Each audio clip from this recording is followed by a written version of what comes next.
Estimados hermanos, sean todos ustedes bienvenidos a esta su sección Testigos de Cristo, en la cual a través de la reflexión histórica de nuestros santos, de estos hombres y mujeres que han respondido con amor a su llamada a la vida de la santidad a través de sus diversos estados de vida, es y nos sirven para todos nosotros como ejemplo vivo de que la santidad con la ayuda de Dios es posible, siempre y cuando respondamos con generosidad a lo que Dios nuestro Señor nos da.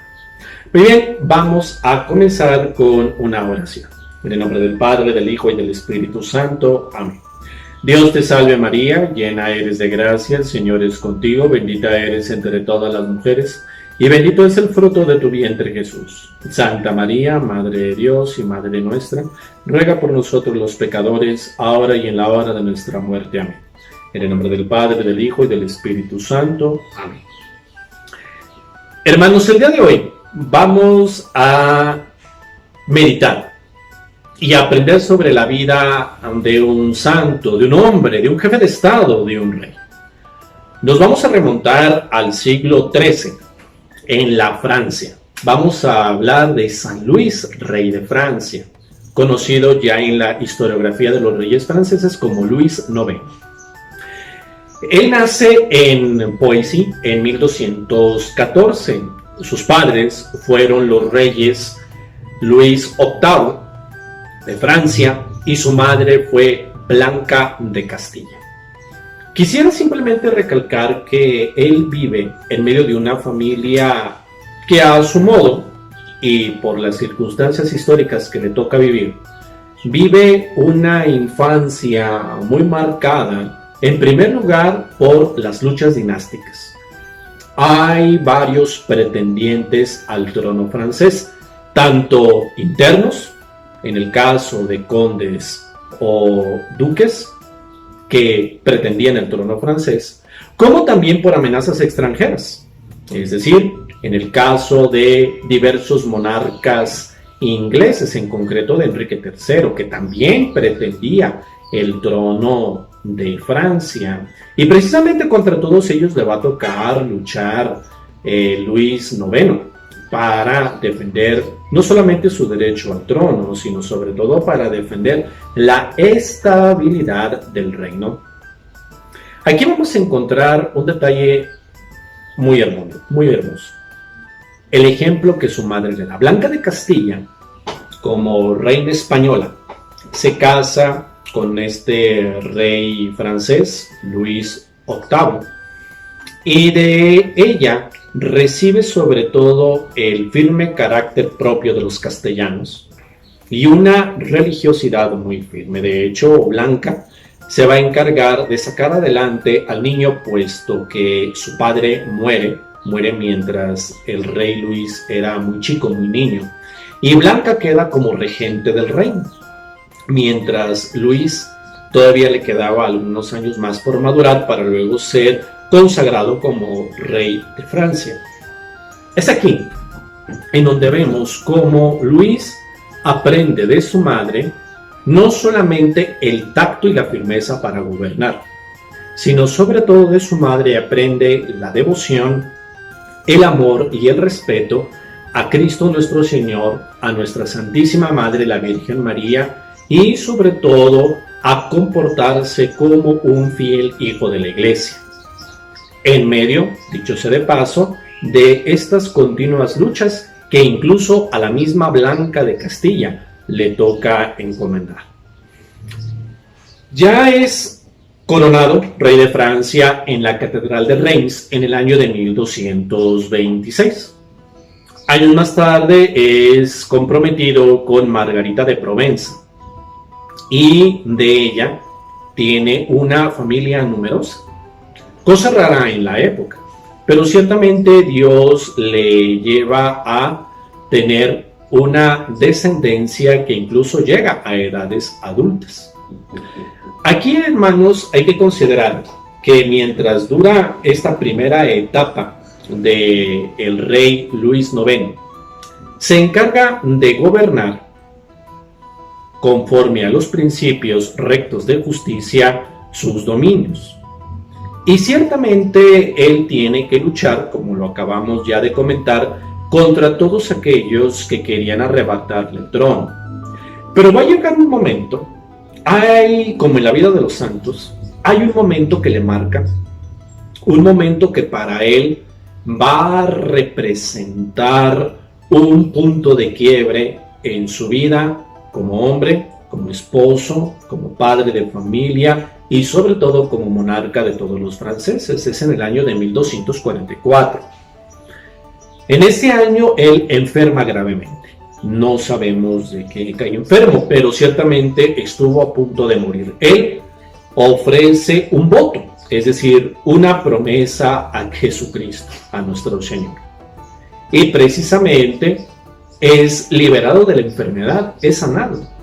Y él, por esta circunstancia, queda obligado a cumplir ese voto. ¿Cuál era ese voto? Ir a la cruzada. Aquí, antes de pasar al desarrollo de la cruzada que le toca iniciar el rey Luis IX, San Luis Rey de Francia, primero vamos a echar mano de un poquito de más historia para comprender en qué consistieron las cruzadas. Cuando tú escuchas la palabra cruzada, obviamente tienes que tener una idea fija de qué significa el ejército de la cruz, es decir, quienes iban en ese ejército normalmente como insignia tenían la cruz, de ahí viene la palabra cruzados.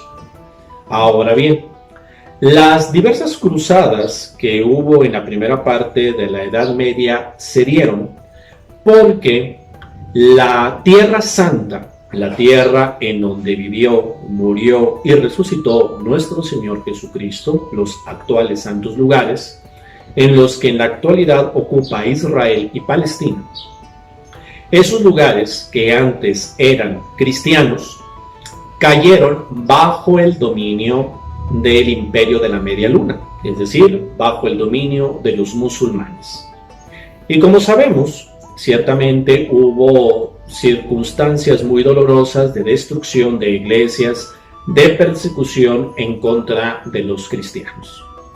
Obviamente esto caló hondo en la Europa cristiana de aquel entonces y por lo tanto en diversas etapas históricas se desarrollaron diversas cruzadas que tenían como objetivo liberar Tierra Santa.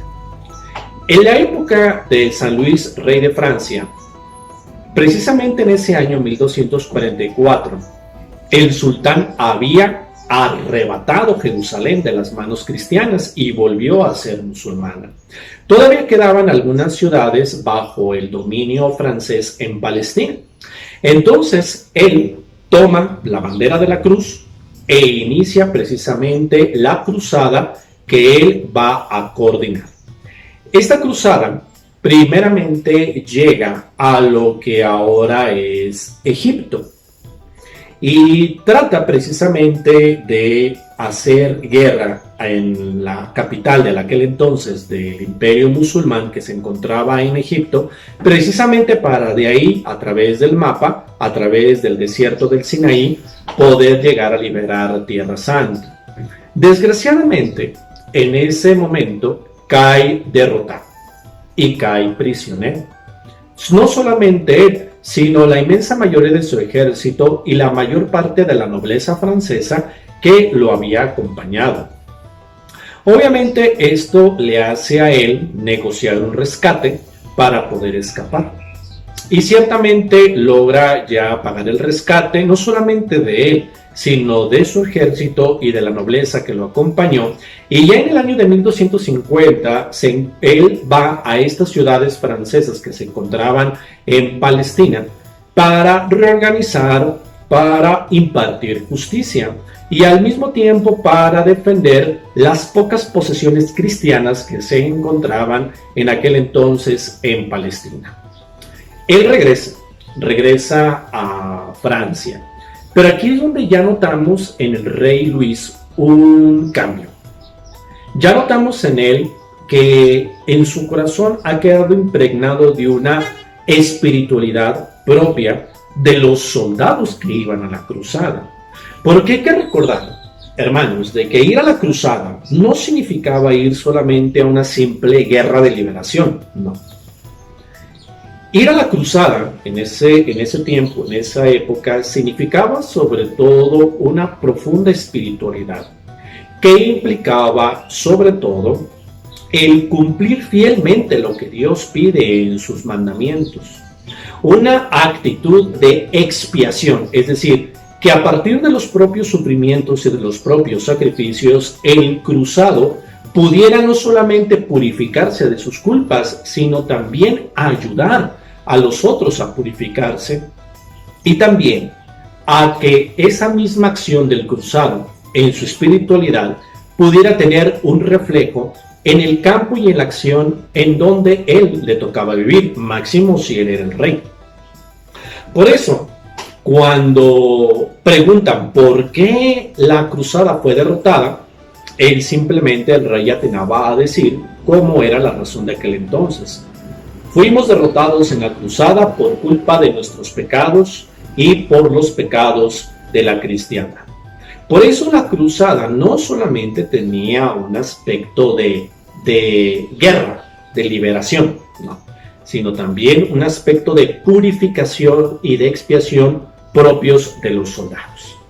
Pues bien, una vez que el rey San Luis regresa a Francia, él pone en pie esta espiritualidad de un buen cruzado y comienza a ejercer su reinado conforme a lo que Dios nuestro Señor le pide.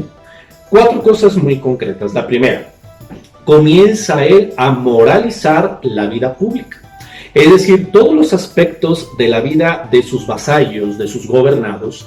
Él comienza a impartir leyes que le ayuden a los franceses a vivir conforme a la moral cristiana.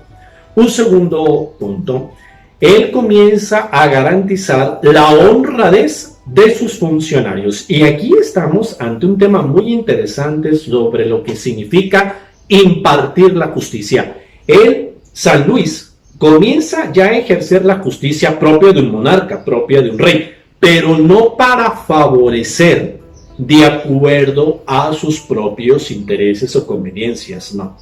Él comienza a ejercer la justicia conforme su definición clásica, dar a cada quien lo que merece.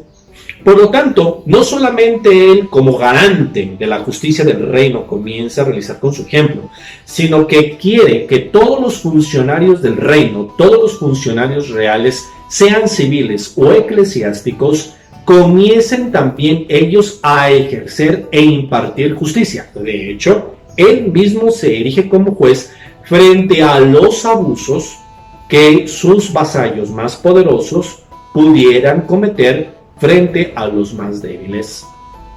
Un tercer aspecto de su ejercicio como rey fue el reprimir la blasfemia, la usura y la prostitución.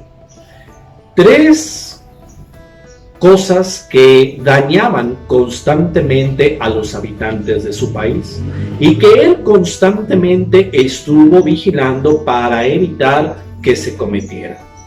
Otro aspecto también, un cuarto, fue prohibir el duelo y estabilizar la moneda. Recordemos, hermanos, que el duelo era prácticamente el amenazarse uno con otro, el retar en base a un desprecio o en base a una situación que el orgullo del hombre quedaba calado, precisamente para discernir esa pelea en base a un asesinato. Entonces, en aquel tiempo era muy común el duelo. Entonces el rey inmediatamente lo prohíbe. Inclusive tiene una política de la moneda. ¿Por qué hablamos que estabilizó la moneda? Porque en aquel tiempo cada conde o cada región en Francia podía emitir moneda. Y obviamente sabemos que en un solo país, cuando cada quien emite moneda, pues se crea una desestabilización, porque obviamente no se tiene un punto de vista concreto, una normativa, un punto de referencia sobre cuál es el valor de cada moneda. Por eso el rey, también atendiendo a la cuestión económica de su patria, él decide estabilizar en una sola moneda todo lo que se refiere a su reino y así evitar los abusos que otros nobles estaban cometiendo con dar un sobrevalor a sus propias monedas, a sus propios sistemas monetarios.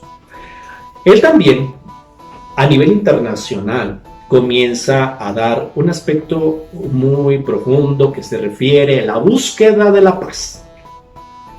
En aquellos tiempos era común ir a la guerra. De hecho, se pensaba que un deber de un rey era estar en pie de guerra constantemente.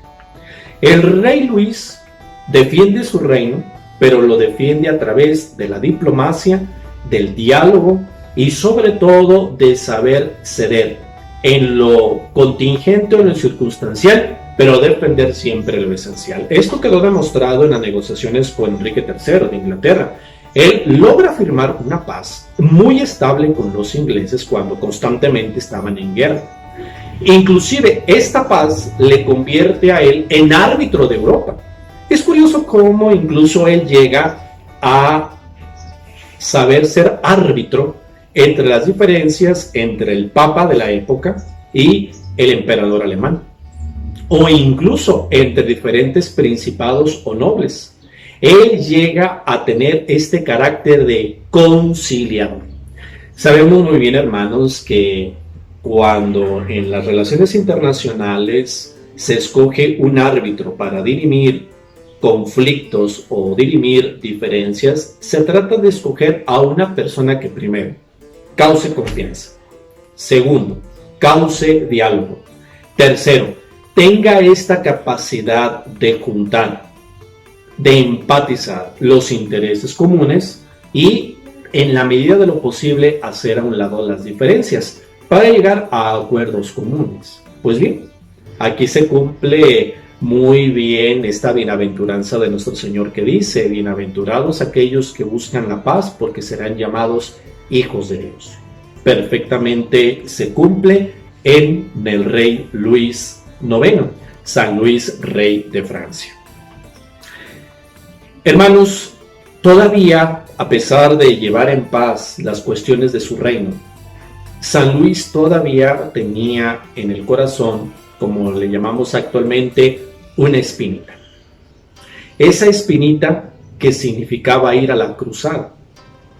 Y es precisamente cuando el 1 de julio de 1270 se lanza de nueva cuenta a la cruzada. Esto obviamente sí encontró mucha resistencia por parte de su gente, por parte de la nobleza, inclusive por parte de la propia familia, pero eso no le importó al rey Luis, sino sobre todo él experimentaba la necesidad de cumplir su voto, de cumplir la palabra dada ante Jesucristo nuestro Señor, y sobre todo el compromiso claro ante Dios sobre liberar su pueblo, liberar Tierra Santa.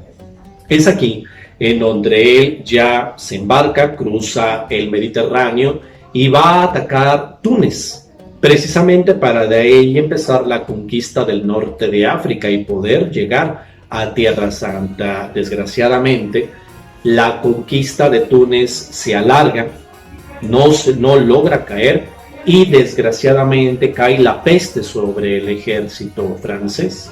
Es ahí en donde el 25 de agosto del año de 1270 cae muerto Luis IX, rey de Francia. Hermanos, ¿qué aprendemos nosotros de la historia de San Luis, rey de Francia? Primero, aprendemos como un jefe de Estado, un político, un estadista, una persona puesta por Dios al frente de un pueblo, tiene la misión de siempre obedecer a Dios y procurar el bien de su pueblo. Siempre. Cualquier cosa que va en contra de este doble objetivo estará sirviéndose a sí mismo, sirviendo a intereses oscuros y, en pocas palabras, estará ejerciendo la corrupción, estará corrompiendo la esencia misma de la misión que Dios da a ese hombre o a esa mujer puestos al frente de un pueblo. Recordemos lo que dice San Pablo: la fuente de todo poder es Dios. Y es entonces en donde cada persona que ejerce un poder, un dominio, un puesto público, siempre lo tiene que tener en cuenta. Segundo punto, la importancia, hermanos, de que un jefe de Estado, un líder, un monarca, un alcalde, un gobernador, un presidente, sea quien esté al frente de un pueblo, se rodee de personas no solamente capaces en sus diferentes disciplinas, sino sobre todo de personas honestas, de consejeros leales que realmente le ayuden, que no le adulen, no, sino que incluso le reprendan, le llamen la atención, le ayuden, le aconsejen en las diferentes maneras de ejercer su reinado. En esto, San Luis nos da un detalle. Él se rodeó de muchos consejeros y echó mano de varios frailes llamados de las órdenes mendicantes. Se les llamaba así porque mendigaban su comida, que en aquel tiempo eran los frailes de la orden menores, fundados por San Francisco de Asís, y por los dominicos, fundados por Santo Domingo de Guzmán. De hecho, echa mano de los dominicos y de los franciscanos y favorece no solamente sus fundaciones dentro del reino francés, sino también al nombrarlos consejeros, embajadores o ponerlos al frente de diversos obispados o conventos para la reforma de la iglesia. Un ejemplo de ello lo tenemos que incluso fue contemporáneo de Santo Tomás de Aquino. Inclusive Santo Tomás de Aquino, como maestro de la Universidad de París, llegó incluso a comer de la mesa y compartir los alimentos con San Luis, rey de Francia. Y aquí es donde entramos cómo la enseñanza, por ejemplo, de Santo Tomás de Aquino, le ayudó a San Luis, rey de Francia, a ejercer rectamente el gobierno. Me refiero a lo que Santo Tomás de Aquino nos enseña sobre el objetivo de la política. El objetivo del ejercicio político, dice Santo Tomás de Aquino, es el bien común. Por lo tanto, si en aquel tiempo era el monarca, hoy actualmente las autoridades elegidas de manera democrática a nivel municipal, a nivel estatal o a nivel federal o a nivel internacional, siempre deben de procurar ante todo fomentar el bien común de todos sus gobernados. Hermanos, finalmente, San Luis fue canonizado en agosto de 1297, ya en los tiempos de su sobrino, el rey Felipe el Hermoso. Y aquí es donde encontramos, hermanos, cómo a través de la vida de los santos encontramos ejemplos que cómo Dios nuestro Señor da a hombres y mujeres que en medio de ambientes que difícilmente uno puede hallar o ejercer la vida de la santidad, esta es realmente posible. Es cierto, es triste pensar que hay ambientes difíciles, como por ejemplo en el ambiente de la política, en el ambiente de la economía o en el ambiente de los diferentes gobiernos, pueda ser difícil el ser santo, pero no lo es. No lo es desde el ámbito de la ayuda de Dios. Cuando un hombre y una mujer han sido puestos al frente de un pueblo, y sobre todo si son cristianos, deben de pedirle a Dios nuestro Señor que todos los días les ilumine con su Santo Espíritu, para que sus decisiones, que tienen una trascendencia para el pueblo, realmente tiendan al bien común.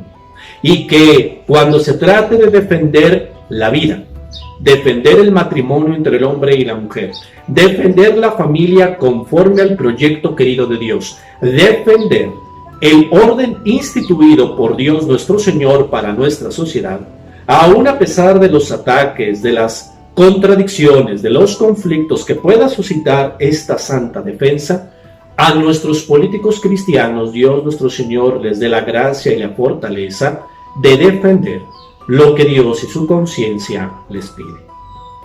Les agradecemos, queridos hermanos, el que nos hayan acompañado en esta cápsula en la cual compartimos con todos ustedes la historia de nuestros santos. Y me permito darles la bendición. El Señor esté con ustedes.